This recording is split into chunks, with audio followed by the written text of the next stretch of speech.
Binding last session में आपण just इथपर्यंत केलेलं आहे. अँग्युलर एनजी मॉड्यूल आर्किटेक्चर केलेलं आहे पहिल्यांदा आपण. Architecture, booting process, booting process, component,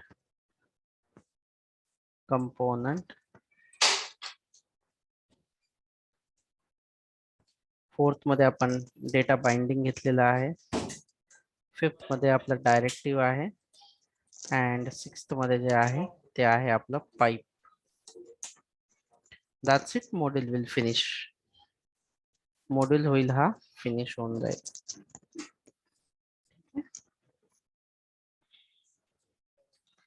तर डेटा बाइंडिंग मध्ये तुम्ही काय काय पाहिलेलं आहे? आपण डिस्कस केलेलं आहे interpolation,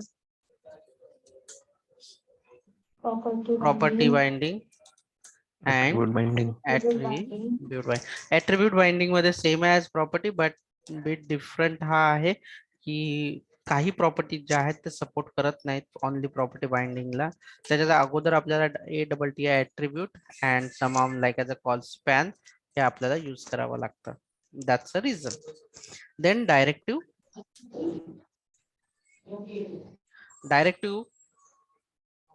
mostly there are. What is the meaning of directive?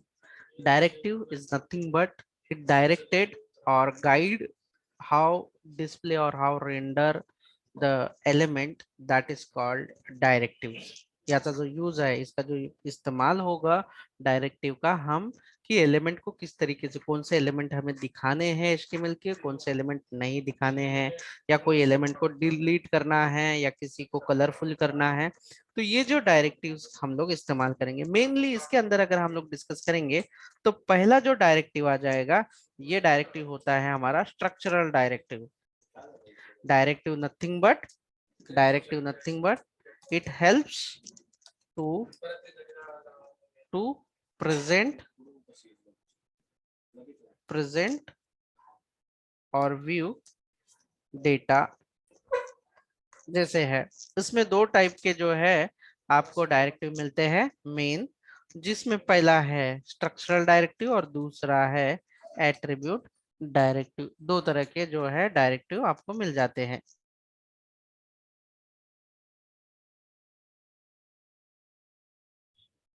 बस. तो मेनली डायरेक्टिव हम लोग किस लिए यूज करेंगे? ये जो भी डेटा है वो हमें शो करना है. कहाँ पे शो करते हैं हम लोग डेटा को?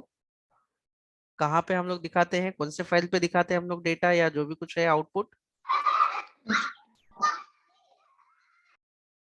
कौन से फाइल पे दिखाया दिया जाएगा? हम लोग कौन से फाइल पे दिखाते हैं? HTML फाइल पे.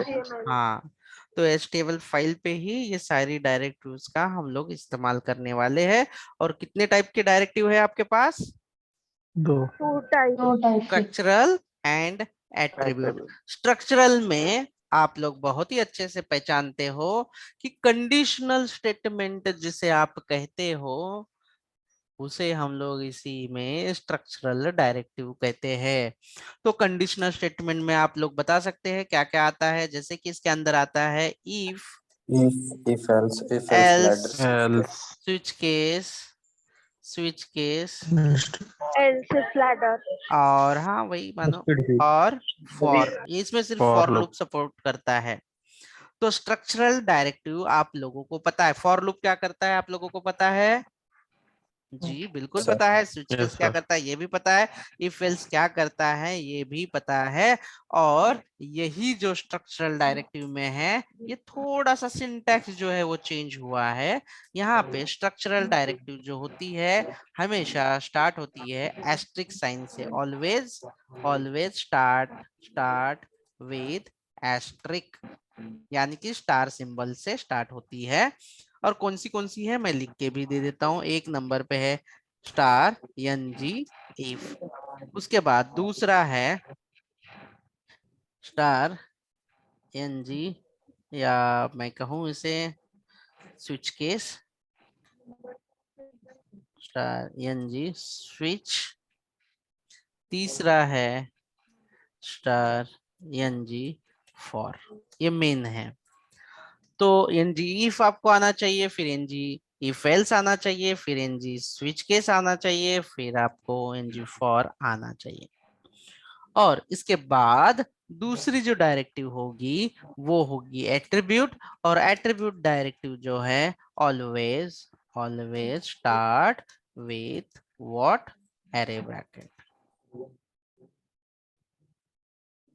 और ये जो है किसी एलिमेंट को, ये जो स्ट्रक्चरल है, किसी एलिमेंट को ऐड कर सकते हैं, रिमूव कर सकते हैं, शो कर सकते हैं। दीज आर डॉम मैनिपुलेटर, यानी कि डॉम को मैनिपुलेट, यानी कि हम HTML फाइल में एलिमेंट ऐड डिलीट जो भी कुछ करना है हम लोग कर सकते हैं। एट्रीब्यूट डायरेक्टिव जो होंगी ये सिर्फ एट्रीब्यूट पे काम करेगी, जैसे कि फॉर एग्जांपल आपका ng क्लास, ng स्टाइल दो। तो क्या आप लोगों को स्टाइल पता है और क्लास पता है एट्रीब्यूट? Yes, sir. ये सारी चीजें HTML के पेज पे होने वाली है, और उसका जो डेटा या जो भी चीज है वो रीड करेंगे टाइपस्क्रिप्ट फाइल से। तो ये दो तरीका है, जो दो डायरेक्टिव्स है जो आपको इस्तेमाल करने हैं। तो चलिए अभी हम लोग स्टार्ट कर देते हैं इफ वाला सेक्शन, और VS कोड में मैं लिख देता हूं कि अगर हम ng if के बारे में डिस्कस कर रहे हैं, अगर मुझे लगता है कि यहाँ पे एक सेक्शन है, जैसे कि ये मेरा div है और div का सेक्शन है लेट्स सी हेलो, और मुझे लगता है कि ये पर्टिकुलर कंडीशन पे ही डिस्प्ले हो, जैसे कि सक्सेस लिख देता हूँ, तो ये पर्टिकुलर कंडीशन पे ही डिस्प्ले हो, तो मैं क्या लिखूंगा यहाँ पे स्टार ng if, और लिखूंगा अगर मार्क जो है 35 से ज्यादा है तो ही ये सक्सेस दिखाई दे, नहीं तो नहीं दिखाई देगा। तो मैंने यहाँ पे क्या इस्तेमाल किया है, यहाँ पे इस एलिमेंट पे कौन सा डायरेक्टिव यूज किया है मैंने, स्ट्रक्चरल। स्ट्रक्चरल और ng if वाला जो है। क्या ये इस्तेमाल करना आपको आ जाएगा? ये मार्क नाम का कोई वेरिएबल जो है ये होगा आपके ts फाइल के अंदर। Is it fine guys? Yes, sir. Yes sir. तो ये भी मैं आप लोगों को एक बार क्विकली VS कोड के अंदर चले जाते हैं और ये प्रैक्टिकली करके देखते हैं।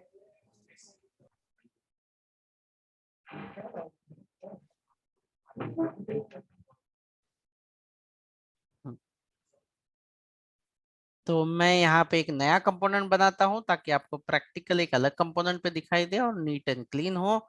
और NGGC एक नया कंपोनेंट बना लेते हैं और कंपोनेंट का नाम ले देते हैं directives dir example, directive example, that's it. और ये जो है ये मैं ऐप कंपोनेंट पे चला जाता हूँ और यहाँ पे ये तो कल वाला है तो इसे मैं हटा देता हूँ यहाँ से, ठीक है, इसकी जरूरत नहीं है। यहाँ पे अभी ऐप और directive example.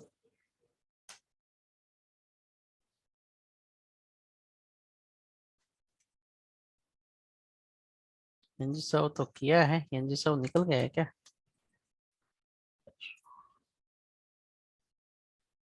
NG sir, NG sir NG सौ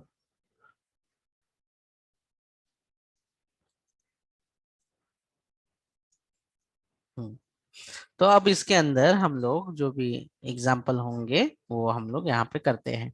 देखिए एक वेरिएबल ले रहा हूं मैं, अमाउंट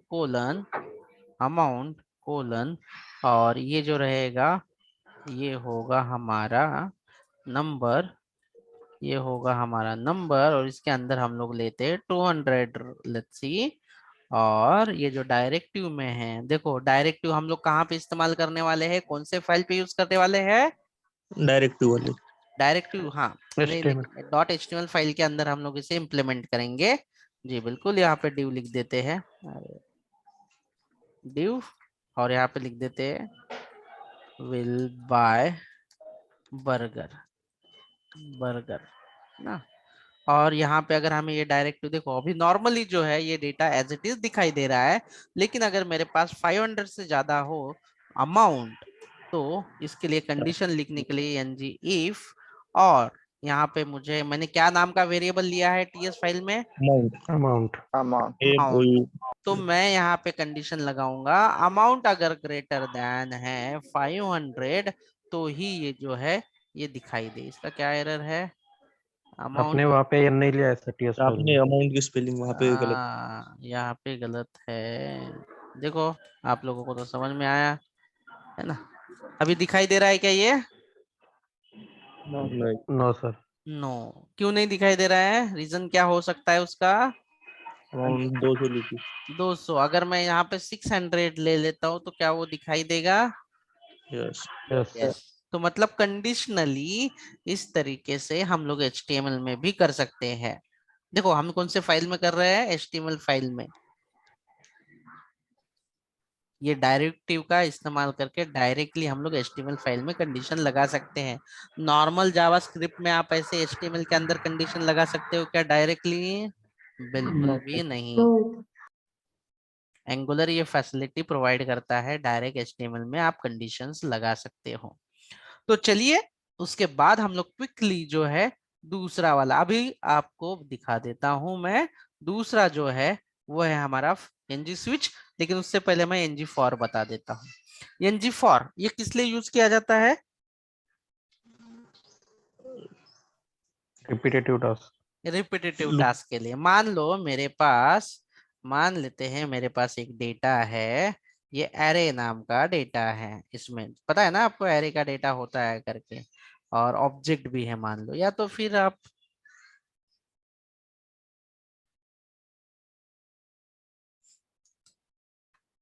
नाम ले लेते हैं एप्पल,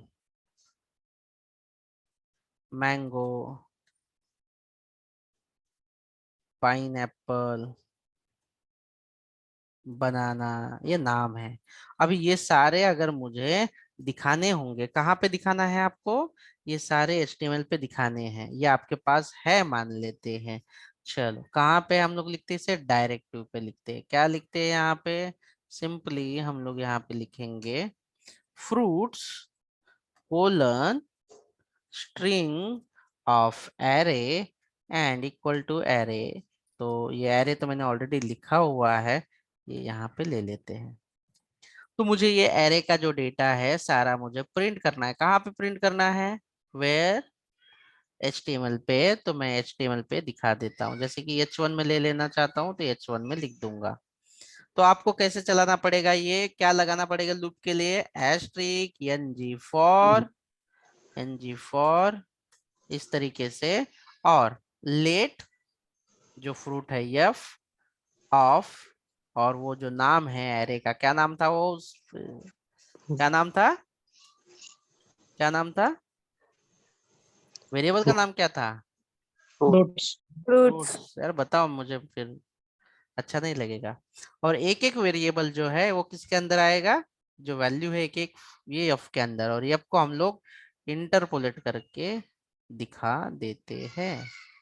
f फ्रूट्स की एक एक वैल्यू जो है देखो, ये जो लूप आप सीख रहे हो ये वाला, ये आपने पहले ही जावास्क्रिप्ट में कंप्लीट किया है इटरेटर इटरेबल में। आपने फॉर ऑफ लूप कंप्लीट किया है ना जावास्क्रिप्ट में? Yes sir. Same Yes, loop sir. मैंने यहाँ पे चलाया है। एंगुलर भी वही लूप यूज कर रहा है, जैसे कि लेट f ऑफ, और यहाँ पे लिस्ट एक एक जो ऑब्जेक्ट है इसके अंदर आएगा और ये डिस्प्ले करेगा। क्या आपको ये दिखाई दे रहा है यहाँ पे? Yes sir. दिख रहा है ना यहाँ पे आपको? जी हाँ बिल्कुल दिख रहा है। तो कैसे मैंने प्रिंट किया यहाँ पे देखिए, एक एरे ले लिया और एरे को प्रिंट करने के लिए ng फॉर। अभी अगर आपका डेटा ये सिंपल डेटा है, ऑब्जेक्ट के अंदर भी अगर ऑब्जेक्ट का एरे भी हो तो भी आप इसे डिस्प्ले कर सकते हो। तो मैं प्रोडक्ट का डेटा ले लेता हूँ, जैसे कि API, फेक API, ये एरे का डेटा जो है आपको लेना हो तो आप ले सकते हो। मैं यहाँ पे प्रोडक्ट्स है, ये प्रोडक्ट का डेटा ले लेता हूँ। लेकिन ये कौन से फॉर्मेट में होता है? एपीआई का जेसन फॉर्मेट में होता है। कौन से फॉर्मेट में होता है ये? जेसन। जेसन आपको JSON. जावास्क्रिप्ट में कन्वर्ट करना है तो इसे मैं फॉर्मेट। लिख देता हूँ कि JSON to JavaScript online conversion, online converter. तो मैं इसे कन्वर्ट कर देता हूँ थोड़ा सा ऑनलाइन में, यहाँ पे जेसन पेस्ट कर देता हूँ, तो ये जावास्क्रिप्ट का जो है एरे मुझे मिल गया। ठीक है, ये जो एरे है ये मिल गया। मैं इसे थोड़ा सा नीट एंड क्लीन कर देता हूँ जेसन एडिटर में, ताकि ये सही दिखाई दे। कहीं पे कुछ एरर है शायद से इसके अंदर, तो वो चेक कर लेते कि कहीं पे एरर है क्या। लाइन नंबर पोजीशन 10, यहाँ पे एरर दिखाया इसने। नहीं, वैसे तो जेसन में नहीं है, नहीं इसमें नहीं, कुछ भी नहीं है। मैं इसे बंद कर देता हूँ। ये जो डेटा है इसे हम लोग बंद कर देते हैं। ये एरे है ना, इसीलिए वो यहाँ पे नहीं दे रहा है। ठीक है, कोई बात नहीं है। तो अभी मैं यहाँ पे एक एरे बना रहा हूँ। क्या नाम का एरे दिया मैंने? प्रोडक्ट्स। और क्या टाइप का डेटा रहेगा? ऑब्जेक्ट का है, तो मैं एज ऑफ नाउ एनी ले रहा हूँ, मतलब किसी भी टाइप का वो सपोर्ट कर लेगा इस पे। और मैं यहाँ पे पेस्ट कर देता हूँ। तो देखो इसमें 20 प्रोडक्ट्स है, तो इतना सारा डेटा है, एरे है, मैंने एज इट इज जावास्क्रिप्ट में कन्वर्ट किया है। क्या है ये? प्रोडक्ट्स।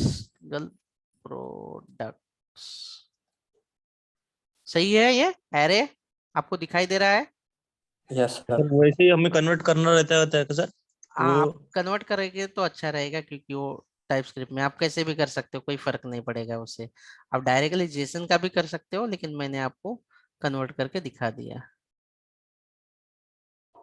ये देखो टोटल कितने प्रोडक्ट्स है, इतने सारे प्रोडक्ट है। अगर आपको ज्यादा नहीं प्रोडक्ट चाहिए, 2 या 3 चाहिए तो भी चलेगा, बस अपने को क्या करना है, अच्छे से समझना है। इसलिए मैं बाकी के प्रोडक्ट जो है निकाल देता हूँ, ताकि नंबर ऑफ लाइन आपका कोड जो है नहीं रहेगा यहाँ पे। तो मैंने वो भी निकाल दिया है, मान लो यहाँ से। That's it. 3 ही रखता हूँ मैं, ठीक है। 1 2 ही है, और ये तीसरा है शायद, बस। तो अब तो ये आप लोगों को ज्यादा स्ट्रेट फॉरवर्ड रहेगा। 3 ही प्रोडक्ट की इंफॉर्मेशन है, देखो। आईडी है, ये एरे है। ये क्या है? आपका एरे है, और इसके अंदर ये ऑब्जेक्ट है ना। अगर आप लोगों को लग रहा है कि मैं जगह पे ही ऐसे बना रहा हूँ, कॉपी पेस्ट कर रहा हूँ, तो छोड़िए। मैं आपके लिए इतना भी मेहनत करने के लिए तैयार हूँ कि मैं आपको मेरे एम्प्लॉय नाम का जो ऑब्जेक्ट है, मैं खुद आपको बना के दिखा भी देता हूँ। जैसे कि इक्वल टू, आपको अभी एरे बनाना है ऑब्जेक्ट्स का, तो पहला ऑब्जेक्ट ये हुआ। इसमें मैं ले लेता हूँ फर्स्ट नेम, कोलन नेम ले लेता हूँ, जैसे कि Rahul, comma last name, colon Kumar. ये ऑब्जेक्ट बनाया मैंने, यहाँ पे पहला ऑब्जेक्ट बना, कॉमा ये दूसरा ऑब्जेक्ट बनाएंगे। ऐसे ऑब्जेक्ट जो होता है कैसे बनाते हैं ये आपको पता ही है, लेकिन एक बार वापस बता देता हूँ कि करली ब्रेसेस में ऑब्जेक्ट बना लेते हैं हम लोग। फर्स्ट नेम कोलन विजय, कॉमा लास्ट नेम कोलन। हाँ, लेकिन इसकी जो की है, मतलब ये वाला सेम रखिए लेना। तो 2 आपने बना लिया। क्या मैंने आपके पास जो ऑब्जेक्ट एरे बनाया है, ऑब्जेक्ट का एरे बनाया है, हाथों से बनाया है, कोई भी किसी भी तरह की कॉपी पेस्ट नहीं की है। अब इसे मुझे प्रिंट करना हो सही ढंग से, तो मैं इसे यूज कर लेता हूँ ng4। तो देखो ng4 को मैं प्रिंट कर दे, h2 में करूँ तो h2 में कर देता हूँ। और यहाँ पे क्या लगाना पड़ेगा मुझे? Asterisk RNG4 ng4। और यहाँ पे लिखना पड़ेगा लेट। अभी ये एम्प्लॉय है, तो ईएमपी अच्छा रीडेबल रहने के लिए एम्प्लॉयज दिया कि एम्प्लॉय है, यहाँ पे बता दो मुझे। एम्प्लॉयज करना एम्प्लॉय चाहिए था, क्योंकि ये अनेक है ना, तो यस लगा देते हैं एम्प्लॉयज। तो रीडेबिलिटी अच्छी रहती है, और हर एक एम्प्लॉय जो है इंटरपोलेट करके हम लोग ईएमपी दिखाएंगे। अभी अगर ईएमपी मैं दिखाऊंगा, तो ये ऑब्जेक्ट दिखाई देगा आपका ऐसे, कुछ भी नहीं आया। ठीक है, कुछ भी नहीं आया। तो ऑफ आपको करना क्या सर करना एम्प्लॉय पड़ेगा? ऑफ अरे sorry, of of sir of है रह गया क्या? ऑफ ऑफ टाइप नहीं रहेगा। हुआ यार मेरा, कुछ भी नहीं। देखो क्या आया यहाँ पे, 2 ऑब्जेक्ट आ गए यहाँ पे ऐसे। लेकिन हमें ऑब्जेक्ट दिखाना है क्या? क्यों ये ऑब्जेक्ट दिखाया इसने? क्योंकि ये पहला ऑब्जेक्ट है और ये दूसरा ऑब्जेक्ट है, इसलिए ऑब्जेक्ट उसने दिखाया। कोई गलत नहीं किया उसने, सही से दिखाया है उसने। कोई प्रॉब्लम नहीं है। लेकिन अब हम emp डॉट उसके अंदर जो की है, क्या नाम है इस की का, फर्स्ट नेम, तो यहाँ फर्स्ट पे हम नेम। लोग लिखेंगे first name, first name, that's it. तो अगर आप देखोगे तो सारे फर्स्ट नेम दिखाई दे रहे हैं यहाँ पे आपको। Yes sir.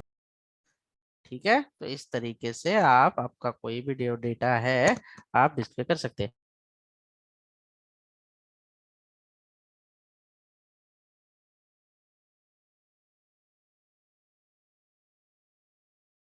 आप इस तरीके से दिखा सकते हो। अगर आपको लगता है कि ये डेटा अच्छे से टेबल में दिखाना है तो आपको टेबल का भी स्ट्रक्चर पता है, आप लिख सकते हैं कोई भी टेबल ऐसे TR TH, और इसको अगर सही अच्छे से बूस्ट्रैप वाला करेंगे तो T हेड लिख देते हैं, नीचे रहता है T बॉडी, है ना, और उसके नीचे T फुटर भी रहता है। T हेड के अंदर हम लोग लिखेंगे TR TH, और यहाँ पे लिखते हैं जैसे कि फर्स्ट नेम।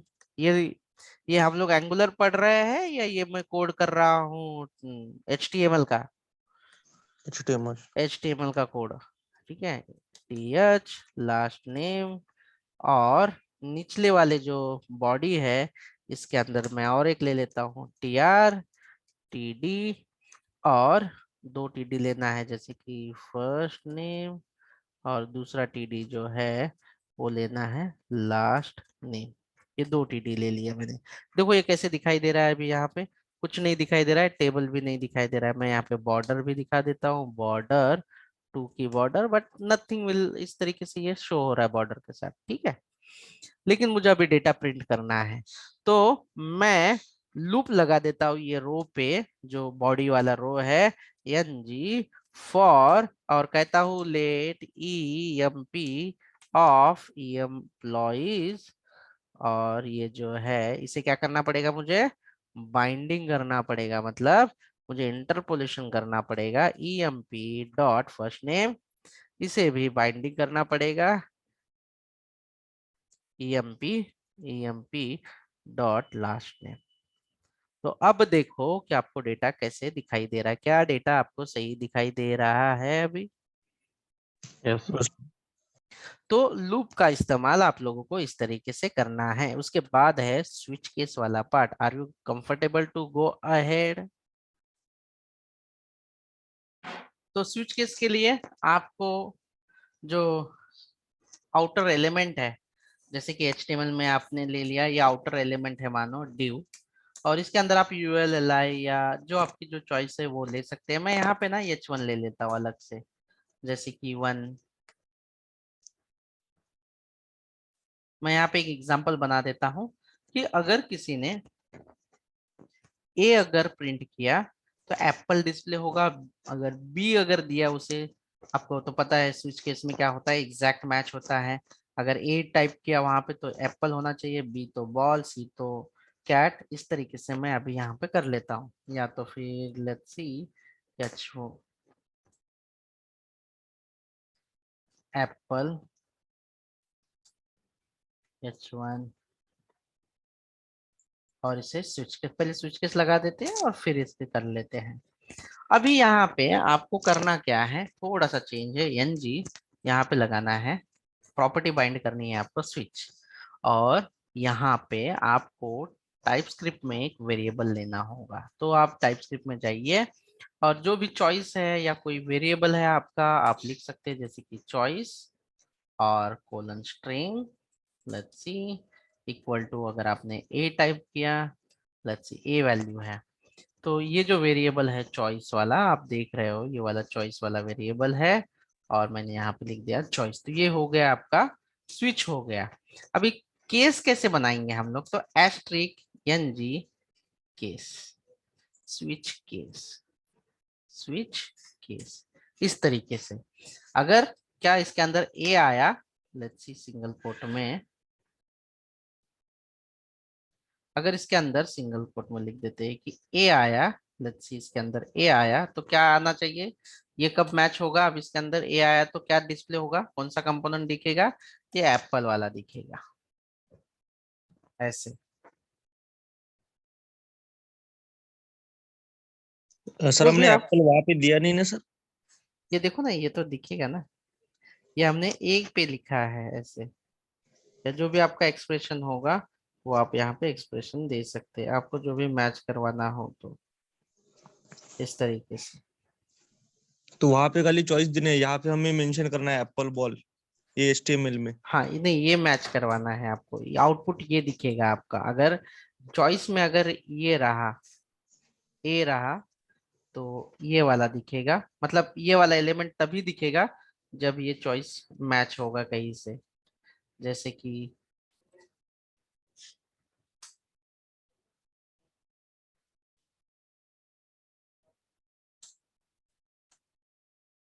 यहाँ पे मैं बी ले लेता हूँ और यहाँ पे मैं सी ले लेता हूँ। अगर ये अगर मैचिंग होता है तो ये वाला एलिमेंट दिखेगा, अगर ये वाला मैच होता है तो ये वाला एलिमेंट होगा। That's it. अभी चॉइस के अंदर हमने क्या वैल्यू दी हुई है, वेरिएबल ए के दिया। अंदर हमने, तो कौन सा एलिमेंट एक मैच होगा, कौन सा केस मैच होगा, एप्पल। तो कौन सा दिखेगा, ये वाला डिस्प्ले होना चाहिए।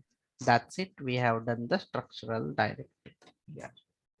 आउटपुट अगर आप देखना चाहते हो तो आपको क्या दिखाई देगा, एप्पल। अगर मैंने यहाँ पे कर दिया बी सेव, तो आपका वो एलिमेंट दिखेगा जो केस में मैच हो रहा है। अगर आपको डिफॉल्ट अगर कुछ भी मैच नहीं हुआ, जैसे कि हम लोग स्विच केस में करते थे, जैसे टी, टी तो कोई केस है ही नहीं यहाँ पे अवेलेबल, तो कुछ भी मैच नहीं होगा तो कुछ दिखाई नहीं देगा। तो आप यहाँ पे लिख सकते हो डिफॉल्ट के लिए मेन्यू नॉट अवेलेबल और invalid entry, invalid entry, let's see. और यहाँ पे आपको क्या लिखना पड़ेगा फिर डिफॉल्ट के लिए, asterisk NG switch default. That's it. ये आपको डिफॉल्ट में जो है आप लिख सकते हैं ऐसे।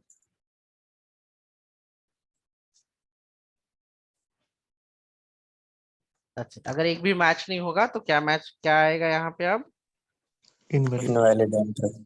बस आप डिफॉल्ट के लिए इक्वल टू और डबल कोट देने की भी जरूरत नहीं, मेरे इसमें ऑटोमेटिकली आ गया, आपको वो भी देने की बिल्कुल भी जरूरत है ही नहीं। That's it. इतना भी करोगे तो भी चल जाना चाहिए इसको। तो इनवैलिड एंट्री के लिए आप देखो, इनवैलिड एंट्री क्यों इनवैलिड एंट्री आई, क्योंकि ये जो चॉइस में जो है ये इतना ही आया हुआ है।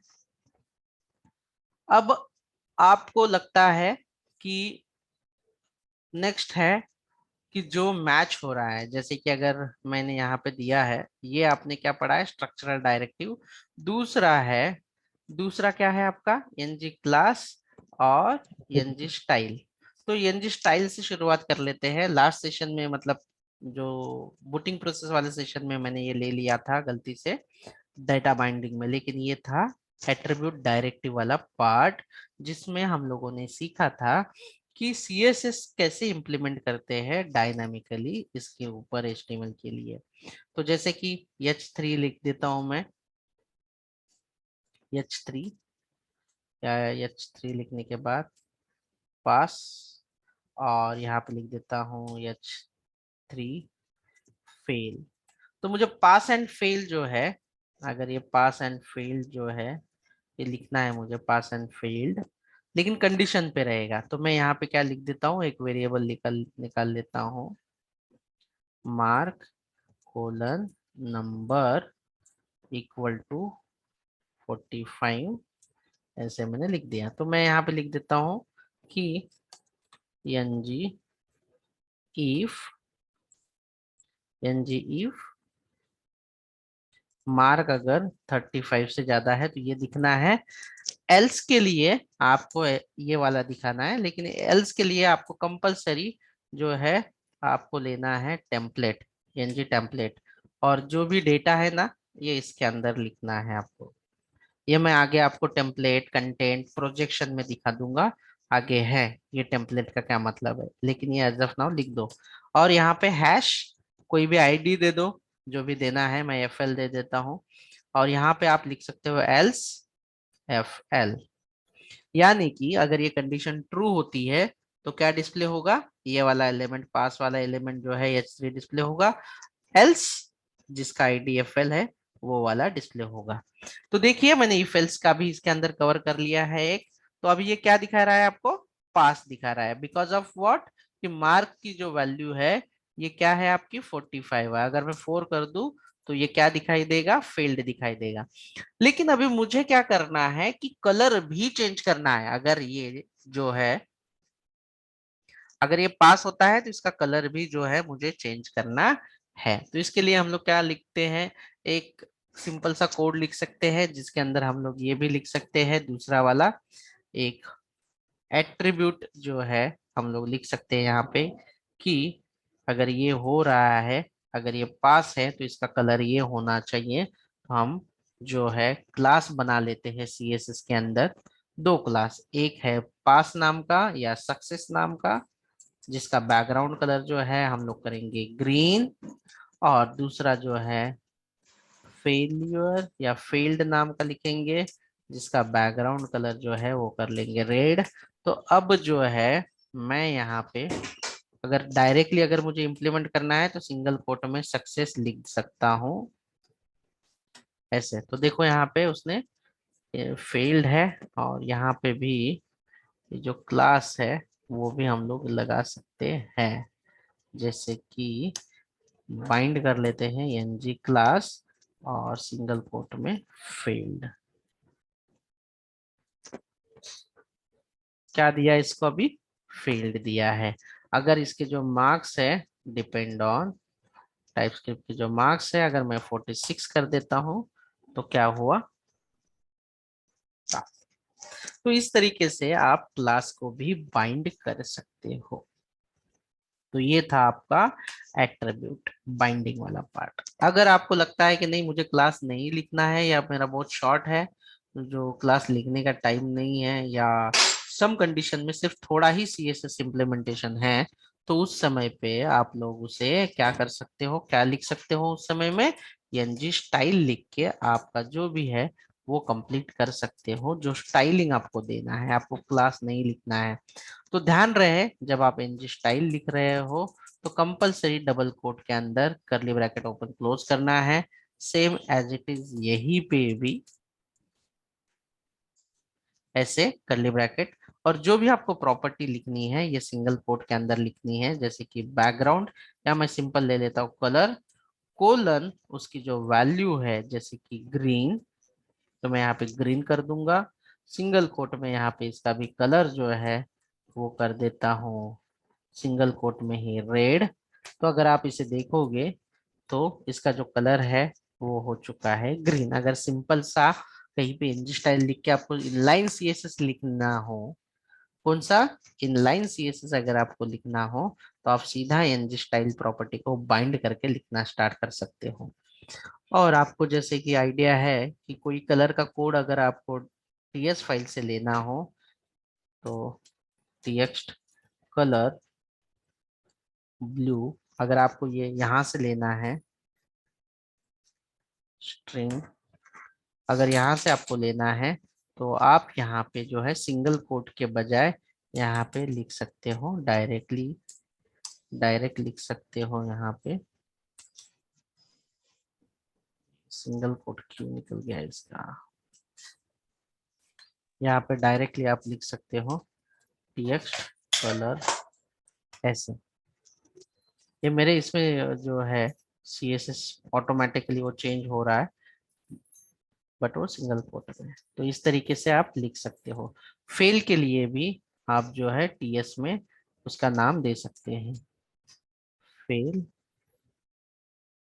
कलर कोलन स्ट्रिंग ग्रे, या येलो दे देता हूँ, ऑरेंज दे देते हैं, लेट्स सी।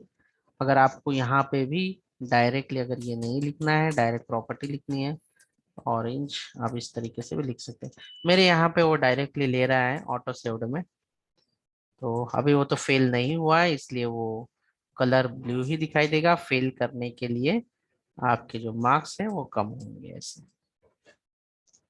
That's it. यहाँ पे मार्क जो है ग्रे नहीं लिया। ऑरेंज का स्पेलिंग गलत हुआ है क्या? फेल कलर फेल कलर का जो है ऑरेंज नहीं, फेल कलर है, सॉरी माय बैड। देखो ऑरेंज आ गया। That's it. तो इस तरीके से आपको इसे वर्कआउट करना है।